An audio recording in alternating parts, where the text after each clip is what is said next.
Guys, yan, welcome back. Magandang araw sa ating lahat. For this video, mag-harvest tayo ng mga ingredients tapos mag-cook tayo ng tinulang isda. Ayan, no? So ipakita ko sa inyo yung fresh na ma-harvest natin, no? So unahin natin yung harvest is yung sili espada. Nandito po sa likuran sa bahay ni Tatay Andres. Ayan, no? So ito na yung sili espada na sinasabi ko sa inyo. Ayan, no? So, ayan po, dito po tayo mag-harvest, no? Ayan, so ito yung unahin natin. Yan, no? Sili espada. Fresh na fresh po talaga yan. Very organic. Fresh from the farm. Ayan, so dito. So, piliin natin yung mga magulang na, yung guwang. So, ayan, tapos na tayo mag-harvest ng sili espada. So, ilagay natin dito sa ating isda. Ayan. So, ngayon, pupunta tayo doon. Kasi, nandun po yung sili at sal. Lagyan po natin ng sili at sal. No? So, nandito po yun. Ayan. Dito po talaga ako mag-harvest. Kasi, tinatanim ko to mga almost 1 year na ata to. Ayan, nandito po. So, yan po yung mga dragon fruit dito sa farm. Ayan. Ayan, no?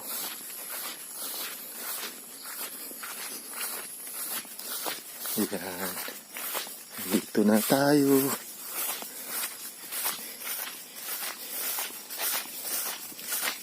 Ayan, guys. So, wow. Malaki yung kukunin natin. Ito, yan, meron siyang malaki. Isa lang. So, ito lang yung kunin natin. Yan. Very fish. Wala na ata. Isa lang. So, ayan. Isa lang yung ilagay natin. Balik na po tayo dun sa ating saingan. Ayan, no? So, yan lang po yung ating ingredients. At saka itong sibuyas dahonan. Merong kamatis. Yan. At saka Bombay. Yan. So ngayon, kukuha tayo ng malunggay. Kasi lagyan natin ng malunggay. Kunti lang na malunggay. 2 o 3. So dito tayo mag-harvest. Yan. Ito yung malunggay na sinasabi ko. Yan, no. So 2 lang yung kukunin natin. Ayan. So ready na po yung ating mga ingredients. Yan, no. Para sa ating tinulang isda. Harvest and cooking. Ayan, so maglinis muna tayo ng isda, no. Linisan muna natin yung isda. So it's clean. Clean and green. Clean and green. Ayan, lagay natin dyan.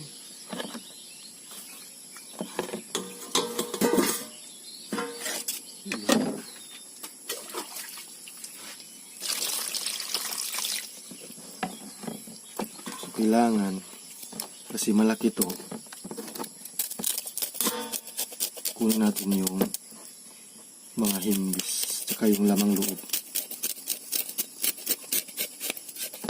Yan. Masarap po talaga to sa tinola.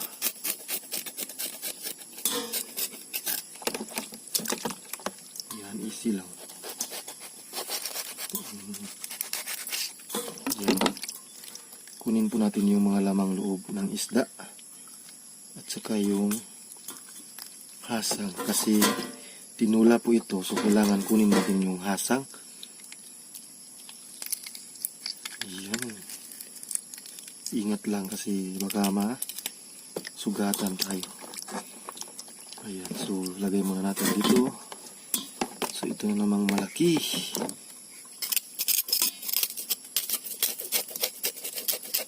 Wow. Organic po talaga. Fresh na fresh.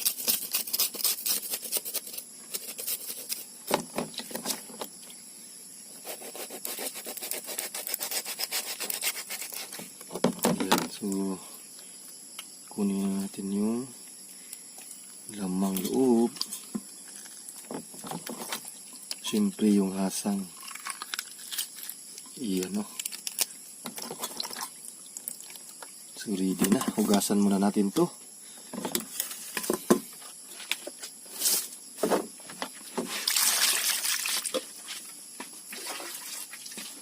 So yung paghugas ng isda guys is 3 times lang sa amin. Yan. Isa.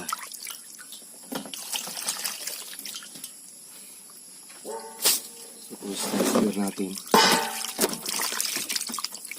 para mawala yung amoy. Kasi napakalangsa ng isda. 2.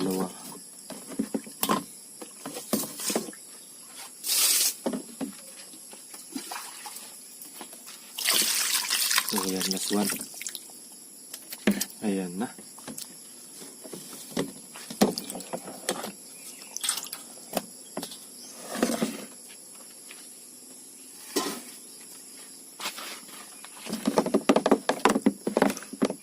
So, next is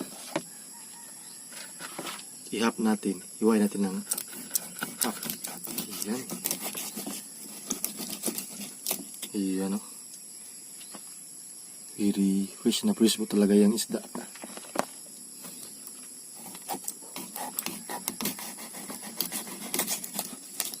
Wow. Yan. So ready na po yung isda natin. So next is yung ating mga ingredients. So ilagay natin dito. Yan.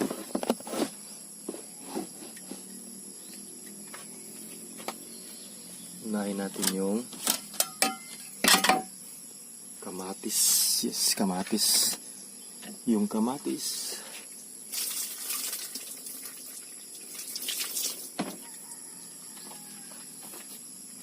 So yung kamatis guys, hindi ko na lang kunin yung buto. Kasi tinula naman to. Ayan.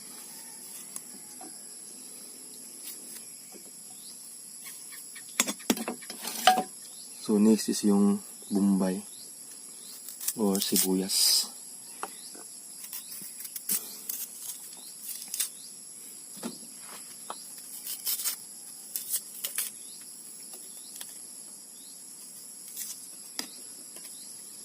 Fresh na fresh po talaga yung ating tinulang isda. So next is yung ating dahonan, sibuyas dahonan. Yan.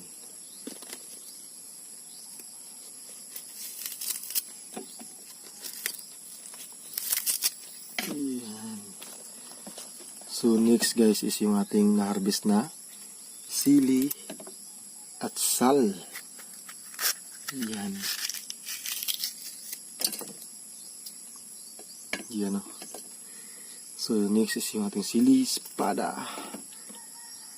Yan. Ang sarap nito. Ito yung na-harvest natin. Ayan guys, so ready na po yung ating mga ingredients. Ang isda. Yan yung isda. At saka yung ating mga ingredients. Yan po yung sibuyas dahonan, sili at sal, at saka sili espada. sibuyas, at saka yung kamatis, last one. So ngayon is kumukulo na po yung ating saingan. Ayan o. So, ayan na po guys. Kumukulo na po yung ating saingan. Ayan o. Yung ating organic na saingan. Tingnan nyo. Oh. Wow. Okay. So, ilagay na natin yung isda.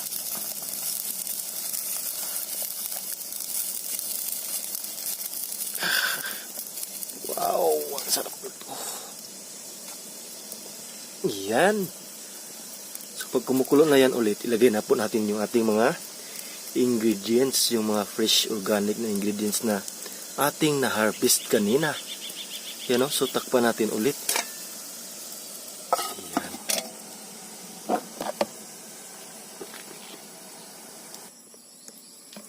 So ayan guys, ready to lunod na po yung ating, ilagay na po natin yung mga ingredients, no?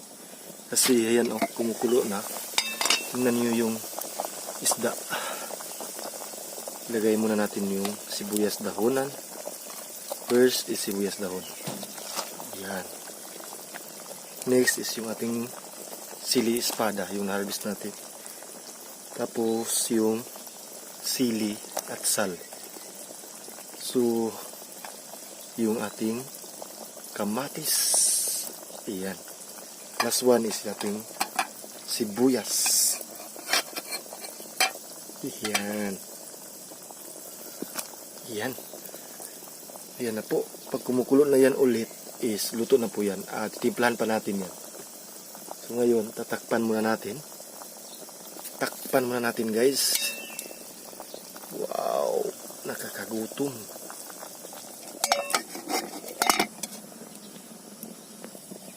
So, ayan o. Takpan na, timplahan na po natin. Wow, ang bango guys. Lagay na natin asin. Asin lang po yung panimpla namin.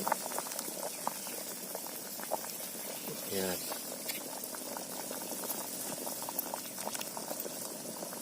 Wow, yan o.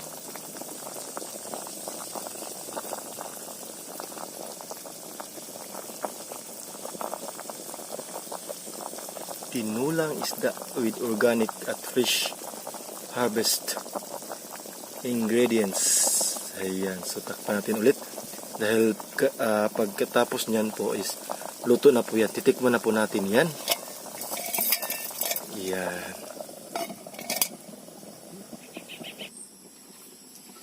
So yan guys, no, yung malunggay na naman natin i-prepare kasi ito yung pang last one na ilagay natin dun sa ating tinula.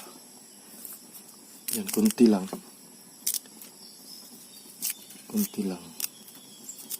Mga 1 palwa lang. Mga 1 palwa.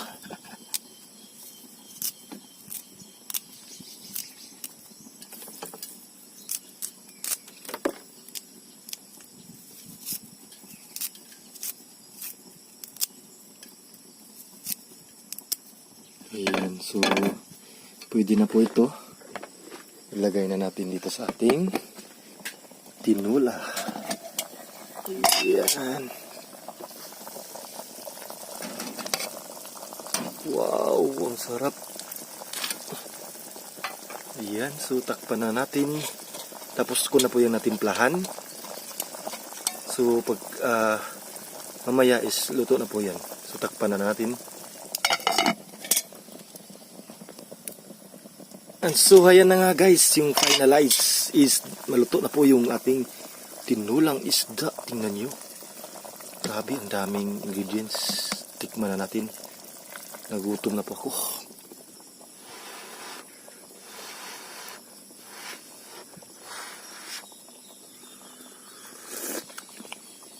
Ang sarap.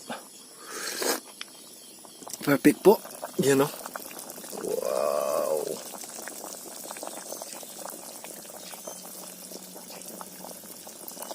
So ayan guys, maraming salamat po sa panonood. Keep safe always and God bless po. Bye bye. Thank you for watching guys. Ayan po, luto na po yung ating tinulang isda with organic. Harvest and cook by Tips Miu. Bye bye. Maraming salamat po.